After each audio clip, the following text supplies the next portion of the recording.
وداعا لفشل الكيكة.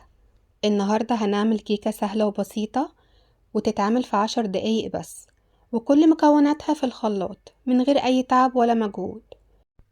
وكمان هقولك على كل الأسرار اللي تخليها تنجح معاكي من أول مرة.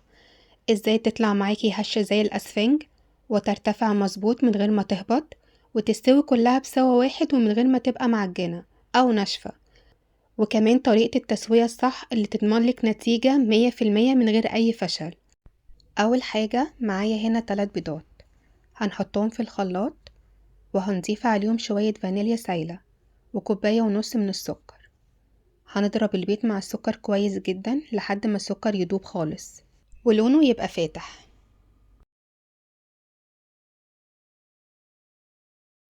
بعد كده هننزل بنص كوباية من الزيت ونديهم ضربة تانية في الخلاط.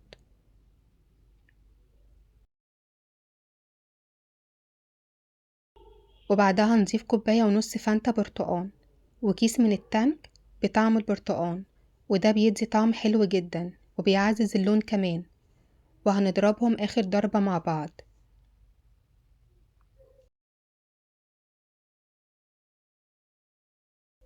نيجي بقى للدقيق.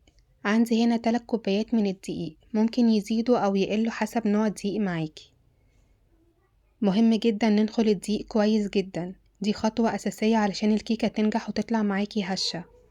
ونضيف عليهم كيس من البيكنج باودر ونقلبهم كويس ورشة من الملح.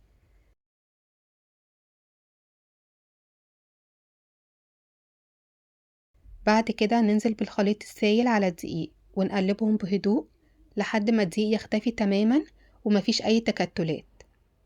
القوام هنا مهم جدا، لازم يكون وسط، مش سايل قوي ولا تقيل قوي. ولو لقيتيه سايل زودي معلقتين من الدقيق لحد ما يظبط معاكي. بصوا القوام عامل ازاي، مظبوط جدا، مش سايل ولا تقيل. ودي اهم خطوة عشان تطلع الكيكة معاكي مظبوطة وهشة زي الاسفنج. بعد كده هنجيب صينية وندهنها بطبقة من السمنة او الزبدة ونرش عليها شوية من الدقيق وننزل بالخليط في الصينية. هندخلها فرن ساخن مسبقا على درجة حرارة هادية حوالي 170 درجة. ومهم جدا ما تفتحوش الفرن عليها قبل نص ساعة خالص عشان ما تهبطش منك. بعد نص ساعة نختبرها بخلة أو عود خشب، لو طلع نضيف من غير أي عجين كده الكيكة تكون معاكي استوت. ولو طلع فيها عجين حطيها بس في الفرن لمدة 5 دقايق لحد ما تستوي تماما. نطلعها من الفرن ونسيبها تبرد شوية وبعد كده نقطعها.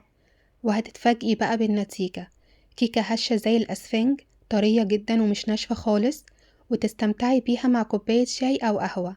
ولو جربتيها بالطريقة دي مش هتبطلي تعمليها ومش هتفشل منك أبدا. وبكده تبقي عملتي كيكة ناجحة 100% من غير أي تعب. سرها بسيط بس الفرق كله في التفاصيل. جربيها مرة وهتبقى من وصفاتك الأساسية كل يوم. ولو نجحت معاكي ارجعي قوليلي عملتيها ازاي. ولو عجبك الفيديو ما تنسيش اللايك والشير عشان يوصلك كل جديد. واستنوني في وصفة جديدة ان شاء الله.